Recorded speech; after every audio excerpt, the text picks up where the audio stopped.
Vamos chamar o Pedro Barcela para dividir o telão com o Edu e para a gente conversar sobre o tema que o Edu vinha falando também agora, né? Muito sério, que enfim, toda essa fraude do cartão de Bolsonaro, como isso repercutiu nas redes sociais. A gente quer te ouvir. Não foi só essa repercussão, a gente teve a repercussão também do PL, né, de fake news, mas queria primeiro começar falando sobre a repercussão dessa descoberta e dessas prisões seríssimas hoje no entorno de Bolsonaro. Pedro, bom dia para você.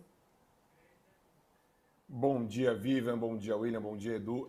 Realmente, Vivian, a semana ela foi marcada por dois momentos muito distintos, né, nas redes sociais. A gente vai ter, num primeiro momento, a oposição aqui liderada pelo bolsonarismo pautando o debate de uma maneira impressionante quanto ao PL do 2630, que para a oposição liderada pelo bolsonarismo será chamado de PL da censura e que para movimentos sociais, para atores antibolsonaristas, para a imprensa, vai ser mais ligado à PL das fake news. O que é interessante a gente observar, Vivian, Edu, William, é o volume de menções e interações que foram produzidas pelo campo bolsonarista e por esse tema de uma maneira geral. A gente teve ali no dia 2 de maio quase 981 mil menções a esse tema só no Twitter. Foi o principal tema político desse ano nas redes sociais. E aqui é muito importante a gente ter em mente, Vivian, que não é apenas pela mobilização das Big Techs, não é apenas pela mobilização do bolsonarismo.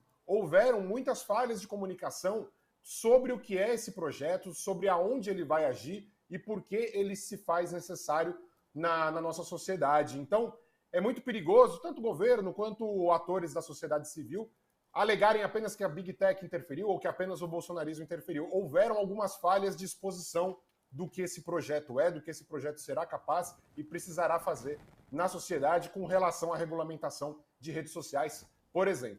Mas fato é que esse volume ele vinha sendo explorado também pelo bolsonarismo como um sinal de derrota do governo federal, né? Ali havia uma onda crescente do campo de oposição para tentar pautar o governo federal como derrotado da semana e como pauta central da semana.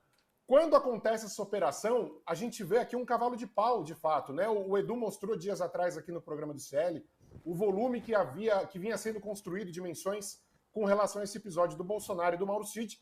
E o que a gente vai ver no dia 3 de maio é, de fato, uma queda brusca do volume de menções da PL 2630, porque parte da sociedade está pautando outra coisa, e principalmente o bolsonarismo encontra-se ali atordoado com as informações que foram reveladas pela imprensa, né, por meio dessa operação, e a gente vai ver o nome de Bolsonaro ser citado aí no dia 3 de maio 721 mil vezes lá no Twitter, o que é um movimento de fato impressionante, pensando no volume de menções ao Bolsonaro, que, por exemplo, no dia anterior não chegou a bater 100 mil menções. E o que é interessante a gente observar desse pico de menções ao Jair Bolsonaro, ao Mauro Cid, é que ele encontra-se também de maneira extraordinária na condução do bolsonarismo para assuntos relevantes e assuntos que os impactem diretamente. A gente vai ver que quase por 30 horas o bolsonarismo ele não consegue encontrar uma linha de resposta, uma reação ou como gerir essa crise, né? Uma narrativa que possibilitasse ao bolsonarismo sair das cordas ali no debate público. A gente vai ver que quase até 30 horas o volume de menções negativas sobre esse tema lá no Facebook, que é uma rede que a gente pode até dizer que é, de certa maneira, dominada pelo bolsonarismo, o volume de menções à operação ao Bolsonaro vai gerar em 70% de menções negativas, né? Isso passadas 30 horas das revelações. E a gente vai ver que nas últimas horas do dia de ontem, esse volume ele vai cair bastante, ele vai chegar ali próximo dos 56%, se eu não me engano, de menções positivas ainda, elogiando a operação, mas o bolsonarismo ele vai dar um pico de menções tentando se posicionar sobre esse tema, alegando que o que Bolsonaro fez foi apenas alterar um documento, ou rasurar ali uma carteira de vacinação, tentando relativizar, e aí a gente vai ver, claro,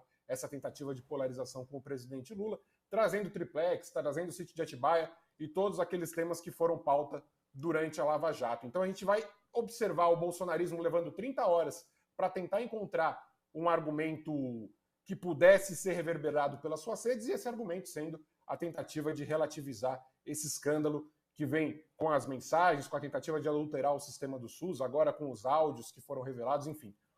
Como disse o Edu aí um pouco antes, um cemitério de escândalos. Pedro, Desculpa. Digo. Não, diz Edu, pode falar, pode falar. Não, eu ia dizer só que é muito importante uma informação que o Pedro Barcela trouxe pra gente, que não é só comparar o tamanho da barrinha do fake news com a barrinha do Bolsonaro. Tem tudo o seguinte, de onde vem, é positivo, é negativo, tem toda a dinâmica por trás desses... É como você chegar e fazer, chegou o doente, mas calma aí, vamos olhar o raio-x, vamos olhar a ressonância magnética, você vai entrando mais fundo para entender, né, qual o diagnóstico daquela história. Então tem uma tabela que vocês mostraram ontem, e eu quero comunicar ela com esse gráfico aqui do Barcela. Põe na tela, por favor, a tabela, que é o seguinte, o Felipe Nunes, da Quest, nosso amigo Felipe Nunes, fez um levantamento de quais assuntos foram mais mencionados e comentados, né, e tiveram interação das pessoas nessas últimas semanas. Veja que a falsificação do cartão de vacina, em um dia só, teve, segundo esse levantamento do Felipe, e aqui é importante ver cada levantamento, não comparar um com o outro, que são métodos diferentes, são robôs diferentes, são filtros diferentes, mas comparar um usando o mesmo método com os outros, né? Então, aqui, ó, com os outros que esse mesmo levantamento fez. Então, a falsificação da carteira teve aqui 464 mil menções e mais de 25 milhões de interações. Quando você pega, aí o mais importante, o percentual dessas menções que é negativo, aí, meu irmão, é 81%. Porque quando você pega o arcabouço fiscal, por exemplo, caramba, teve também bastante menção, 300 mil, apesar de ser essa da falsificação do cartão de vacina, é 50% a mais até de 50%, né, do que o arcabouço fiscal. Mas quando você olha o arcabouço fiscal, é meio que meio a meio, negativo e positivo. Então é ali um debate. Uma coisa é um debate, o outro é um negócio sendo tratorado. E Bolsonaro está sendo tratorado pela quantidade de menções, que é gigante, é muito maior do que todo... Só para vocês terem ideia, o negócio da SHEIN, da taxação de importado. Eu lembro do Pedro Barcela falando comigo, falando, caraca, Eduardo, eu estou impressionado com um percentual negativo referente a isso. E realmente foi muito grande. Olha lá, era o recorde antes. 78% era negativo. E foi uma coisa que teve 280 mil menções ali. A gente está falando de quase o dobro de menções e de interações, só que bateu o recorde de negativo. Então, isso ficou muito ruim para o Bolsonaro. E aí eu trago de novo um comentário que eu fiz nos últimos dias, que é o seguinte: o apoio político do Bolsonaro vai cada vez mais minguar. Vocês vão ver Tarcísio se afastando, vão ver até os mais fanáticos ali, Zema e etc., devagarzinho se afastando. Cláudio Castro vai ser o primeiro a se afastar. E aí ele vai começando a ficar sozinho. E aí, quanto mais ele vai se enfraquecendo politicamente, a galera que não trairia ele de jeito nenhum, que está presa, começa a falar, mas calma aí, eu não vou trair o cara cada vez está mais fraco politicamente, entendeu?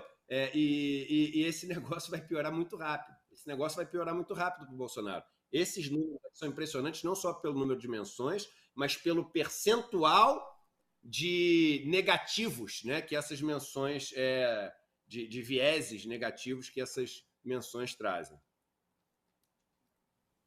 Eu queria ouvir o Pedro sobre isso também, Edu, esse impacto negativo, né? A gente viu que essa tabela que você mostrou, Edu, com essa pesquisa da Quest, mostra que o tema da tributação da SHEIN já foi um tema muito negativo para o governo Lula. A gente não esperava que alguém conseguisse superar algo tão negativo em tão pouco tempo, né? Como foi agora essas menções do Bolsonaro, né? É mais de 80% de menções negativas, né, Pedro?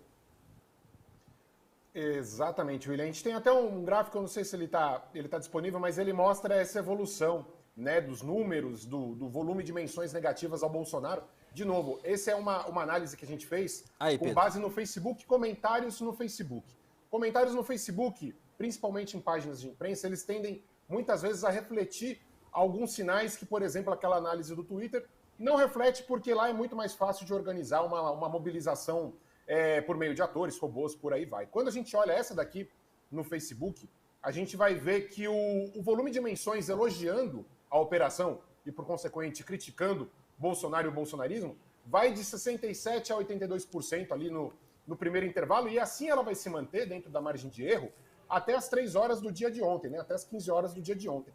Mas a gente vai ver que em determinado intervalo de tempo, sim, vamos ser sinceros, que não há uma nova notícia relevante que poderia inocentar Jair Bolsonaro das acusações entre as 3 horas da tarde e as 11 horas da noite de ontem, né? Mas há ali uma mudança brusca no volume de menções bolsonaristas nas redes sociais, então tentando intervir, interceder nesse debate público sobre esse episódio. E ali, as menções positivas ao Jair Bolsonaro, então criticando a operação, elas vão saltar de 24% para 43%, sem nenhuma justificativa externa, né? Um novo argumento, uma nova linha, uma posição da defesa de Jair Bolsonaro ou de Mauro Cid que justificasse esse movimento. E o que a gente vai ver são exatamente episódios tentando relativizar, né, o que foi essa operação, alegando perseguição, dizendo que isso não é o roubo de bilhões, ou que então um presidente seria preso só porque ele mudou alguma coisa da vacina, tentando se apegar à ideia de que Bolsonaro simplesmente pegou uma caneta, a caneta Bic azul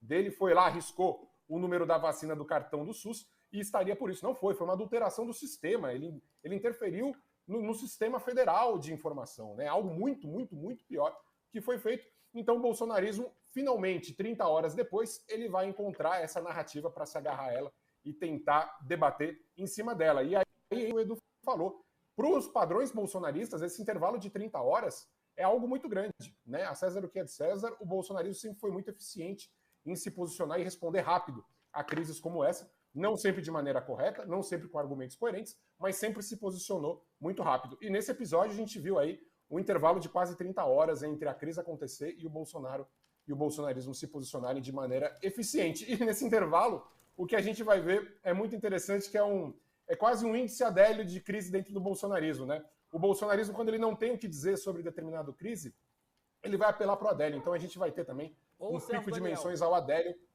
ou Celso Daniel, exatamente. Eles são esses subterfúgios que o bolsonarismo vai encontrar para tentar falar de alguma outra coisa enquanto a crise não é controlada. Só que vamos só lembrar o seguinte, gente, isso aqui não é do Adélio, do não sei o quê. Vida real não é, pelo menos não deveria ser, não é discussão de Twitter, não. Não é uma discussãozinha que está rolando em período eleitoral. A gente está falando de apuração da Polícia Federal. A gente está falando de um monte de elementos que foram pegos na casa das pessoas. A gente confunde, a gente às vezes nessa discussão se perde e fica parecendo, mas eles vão falar de Adélio, eles vão falar de não sei o quê. Tem uma grande diferença. A gente está falando de uma operação da Polícia Federal em curso, com pessoas presas, com busca e apreensão na casa do Bolsonaro, com o celular do Bolsonaro na mão das pessoas, com pessoas sendo ali arguídas ali, prestando depoimento. Então é investigação. Bota na cabeça, vira a chave, porque a gente não está discutindo aqui, claro, está falando do que acontece nas redes, etc. Mas não vamos. Mas eles têm um argumento bom. Esse negócio do Celso Daniel pega. Tudo bem, para discussão de rede social vale isso. Agora, na prática, está rolando uma coisa material ali que está acontecendo, entendeu?